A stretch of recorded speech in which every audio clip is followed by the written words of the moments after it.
Hey guys, welcome to another episode. Today I'm going to be showing you how to paint the interior trim pieces of your car. My stock interior pieces are actually a silver, and I'm going to be showing you how to paint them to whatever color you want. I'm going to be taking off my passenger side trim piece, and I'm going to be repainting it. Now I'll show you guys and tell you why I'm repainting it when I get started, but yeah, that's going to be the gist of the video. I'm going to show you guys quickly what the deal is with all these panels because they're all different on how you take them off. This piece right here, along with this piece on the right side of the steering wheel, and this passenger piece, all these, they just come right off by pulling on them and tugging them off.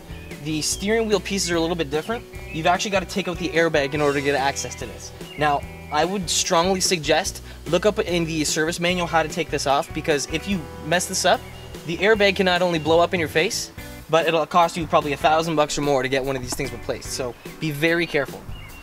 Now, if you want to get these off, take out your battery, unplug it for 30 minutes at least, and underneath there's the connector. You take that off and out, and then all this is, I guess, exposed for you to take it off. The door panels are a little bit different because the way you get access to these is going to be different than those. You've actually got to take off the entire door panel to get access to this. Now, I know there's going to be guys asking, how do you take it off?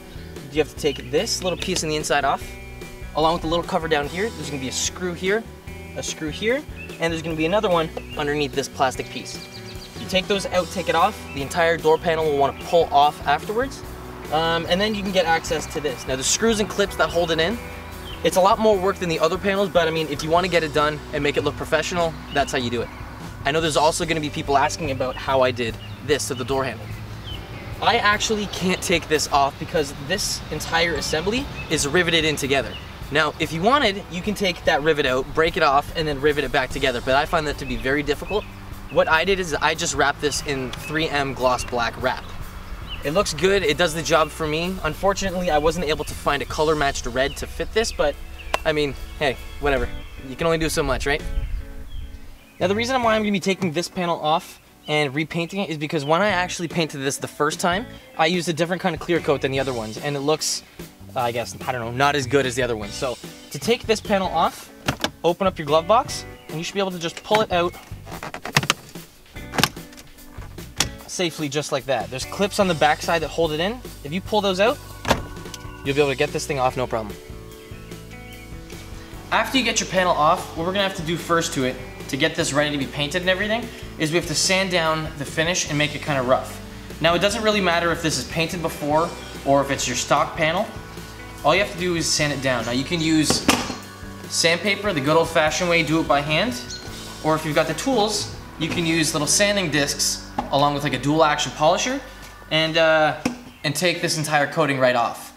Now there's going to be the silver underneath of this, so what I'm going to do is I'm going to bring this down all the way to silver, and then after that I'm going to get ready for the next step. Now what I'm using to get this done is a Groit's Garage 3-inch random orbital polisher with a 3M backing plate. Now what this is going to do is it's going to give me a little bit of cushion. So when I turn this on and apply it to the panel, it's gonna, I guess, conform to whatever curves I push on it. After this interface pad that I've got from Amazon, I'll put this. It's a Meguiar's 320 grit sanding pad. I'll put this on in the center, hit it down like that, and you're good to go. Just to make your life easy, I'm gonna be putting the links to all the stuff I'm gonna be using inside the description box below. So, grab your panel and start sanding.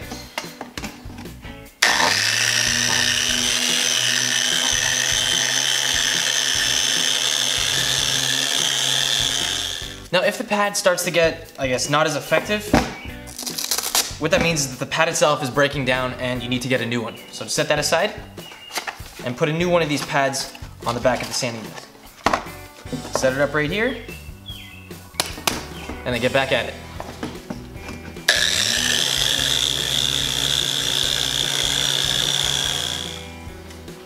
With this piece sanded down, what we're going to do now is we're going to clean this up so we can get ready to paint it.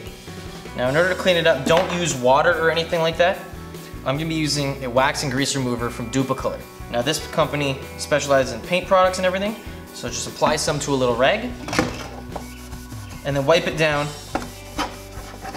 so it's nice and clean. Now this should make it so there's no residue, no dirt, and no dust from the paint left on here. It's going to make our product stick a lot nicer when we spray it down. You can see all the junk that came off. Now just keep doing it until nothing comes off onto the towel. After this step is done, the piece should be very clean. Now, the next step is going to be applying some primer to it. Now, the first step that you're going to want to do is you're going to be applying some filler primer on the panel.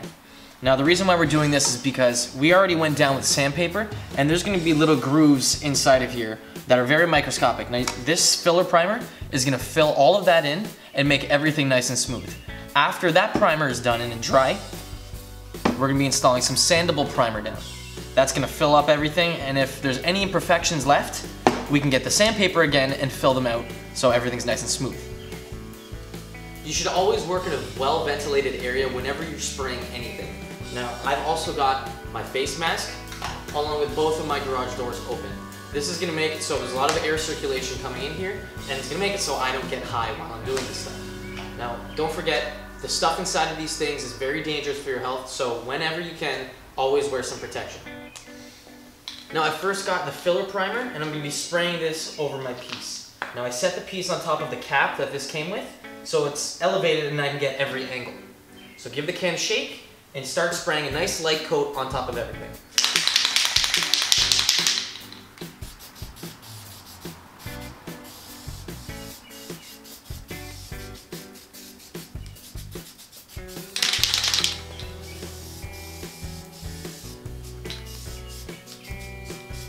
I'm going to let this dry for about 10-15 minutes, come back, and then hit it up with the second coat. This is the second coat of the filler primer going down. You can tell that my arm speed slowed right down because I want a nice wet coat of the product on the panel. This way, all the imperfections and grooves should be filled in nicely. This is going to be the foundation for the next layers of paint that we put down, or in our situation, the sandable primer. Once those two coats were finished up, we're now going to grab the sandable primer. We're going to be spraying 2 more coats of this on top of the piece. Now you're going to shake up the can and give out 2 nice coats of this primer.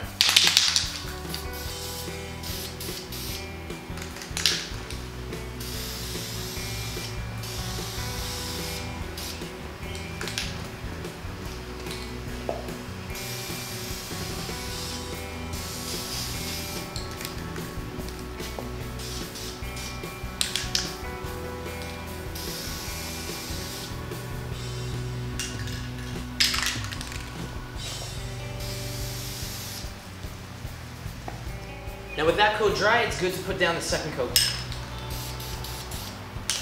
You can tell again with the second coat that I slowed my arm speed down again. For the second coats, you really want to make sure you get a nice wet coat over the entire panel.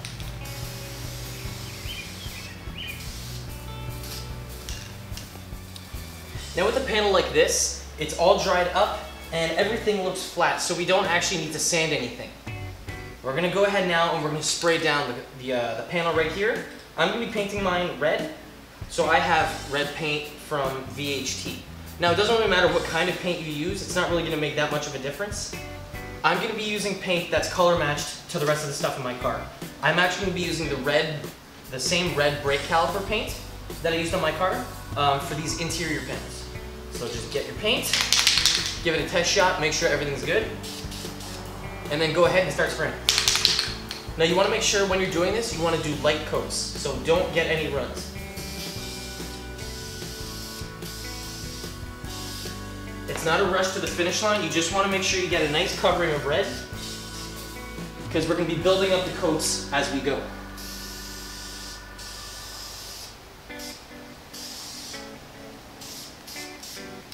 So we're going to let that dry for about 10-15 minutes, and then we're going to come back and hit it again with the second coat. With the first coat all dried up, now it's going to have a little bit of a texture-ish kind of look to it. Now that's what you want. The second coat that you put down, you're going to want to make a nice wet coat. So once you look at it, the reflections that you get from it should be very clear, very flat, and completely uniform. So again, you take your test shot on the side and then spray the entire thing down again.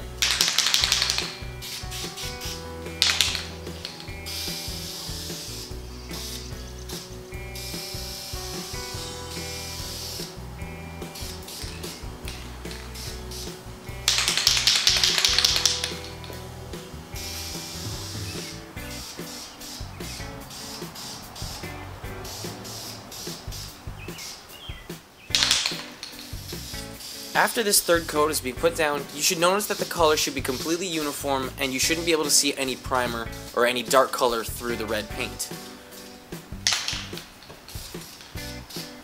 You can tell I'm really focusing on spraying the panel wet so the panel dries very smooth and very flat. After this, we're going to be putting down our clear coat.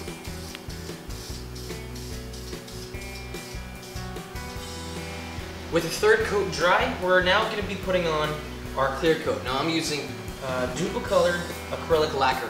So just like the other coats, we're going to do one nice light coat, a second another light coat, and then the third coat is going to be a wet coat. So shake up the can, spray a little test shot on the side, and go to town. Just like all the first coats we were doing, you don't want to put anything too heavy on. You just want a nice light misting of the clear coat onto the panel, and then let it dry for a good 15 minutes. Second coat ready to go down. Same thing as the first one, test shot on the side, and then spray it off with a light coat. You don't want to go too thick on this one.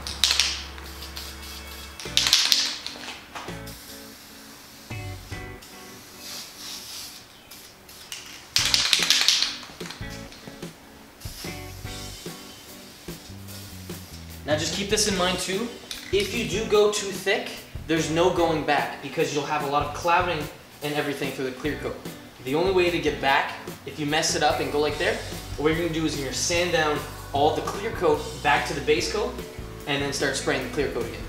But be careful, don't go too thick, that's all I'm saying.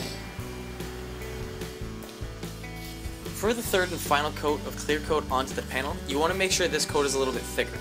You want to make sure the coat is wet onto the panel so that when it dries, it's very flat and looks perfectly clear. If you don't put it on wet, it won't look flat perfect, so make sure you get that done properly. So I brought this panel inside, let it sit in the sunlight for 2 days, and allowed this panel to bake and cure. As it stands, we can put this back on the car and call it job done, but if you want to go that extra 10% and make this look that much better, what we're going to be doing next is going to be wet sanding this and then polishing and then waxing it so the panel looks completely smooth and uniform. To wet sand the panel, you have to grab the Groit's Garage 3-inch polisher again, and I've attached a 3000 grit piece of sandpaper on the back. You're going to run it along the entire panel until everything is very dull.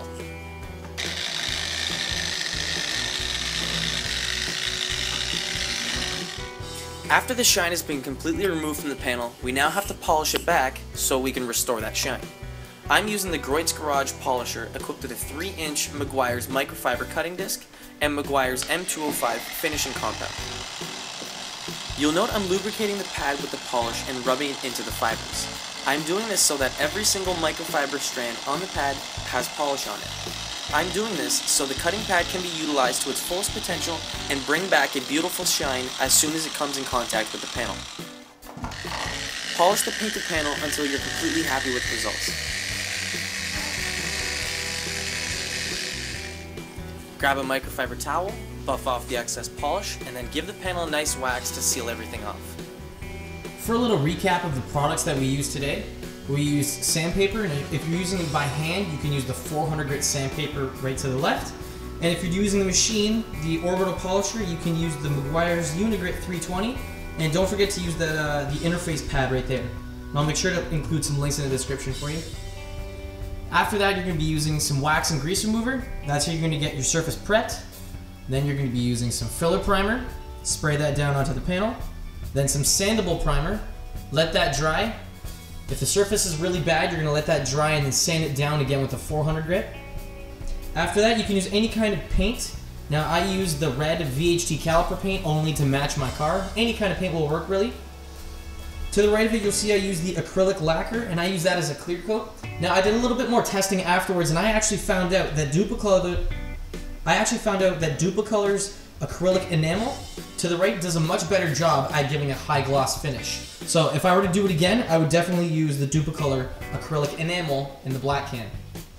After that was dried, I used the Groit's Garage 3-inch random orbital polisher along with the 3M Trizac foam disc. That's what I used to wet sand the surface. I also sprayed water in there so I was damp sanding it.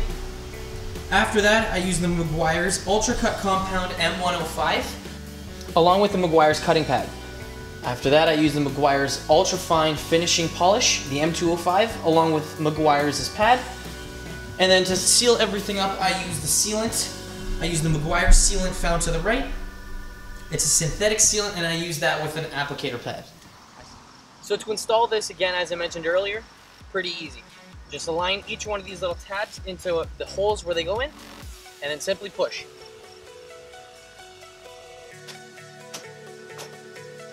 And just like that, you guys painted your interior trim pieces without having to spend a dime at a shop. If you guys have any questions regarding this video, please post them down in the comments below, and I'll be happy to help. If you like what you see and you want to see more, well, you know what to do. Thanks for watching, guys.